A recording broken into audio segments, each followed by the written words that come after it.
So Tuesday of this week, I'm working away, my dog's at my side, when my phone rings. Now, I didn't recognize the number, but I just somehow felt I ought to answer this call. I had no idea that that call was about to turn my life upside down. Because on the other end of the line was President Trump. Now, if you've ever been around him, you know he is not one to engage in a lot of small talk, and he got right down to business. He said, Mike, I want you to be ambassador to Israel. You know the country. You know the people and the Middle East, and I want you to be there. Now, I have not lobbied or asked him for the job. Others suggested it, and I guess he thought it was the right thing.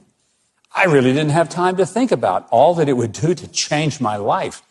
But it was the only appointment that I would have really had an interest in. And not because I needed a job.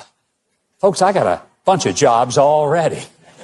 One of them is hosting this show. Another one is hosting The Daily Show here on TBN, Monday through Friday. I serve on several corporate and nonprofit boards. I own a travel company, several radio stations. I travel constantly to make speeches. I have consulting in business enterprises in 3 countries, publish a daily newsletter, and I write books.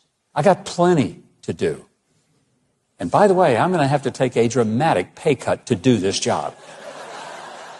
But it was not about getting a title or a federal paycheck. It was about the opportunity to play a strategic role in the safety and security of Israel and for the Jewish people, and hoping to expand President Trump's historic Abraham Accords that he got passed in his first term, and hopefully securing a lasting stability and peace for the Middle East. It's deeply personal to me. My first trip to Israel was in July of 1973. I was 17, a month away from my 18th birthday. It was less than 3 months from what we would come to know as the Yom Kippur War, although I had no idea that was about to happen. 1981, I started taking groups of people to Israel. And over the years, I have personally taken tens of thousands of people to visit the land of the Bible. I honestly have lost track of how many times I've been there, but the number either is approaching or exceeding 100 trips. I've been from Dan to Beersheba. I've known Prime Minister Netanyahu for 30 years. I know many of the cabinet members and members of the Knesset. I have deep convictions about the underlying challenges that are faced by this tiny land, which is the size of New Jersey, surrounded by mortal enemies. I've been there in times of great peace and in times of war, times of uprisings. Because I unapologetically believe the Bible, I take seriously Genesis 12 that reminds us that God will bless those who bless Israel and curse those who curse Israel.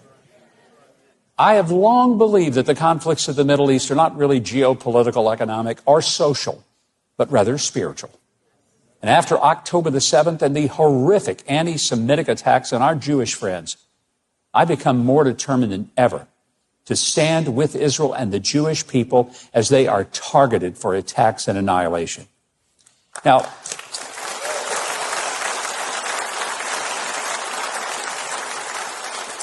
I know you probably have many questions. I sure do.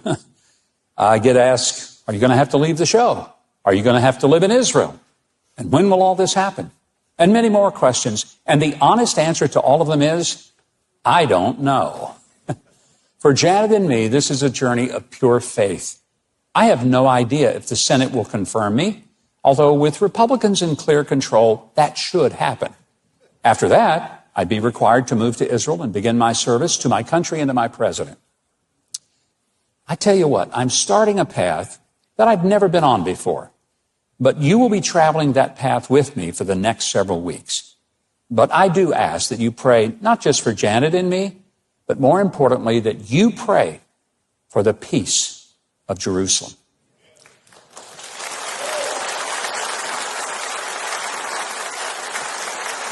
But I'll tell you this, one thing is certain.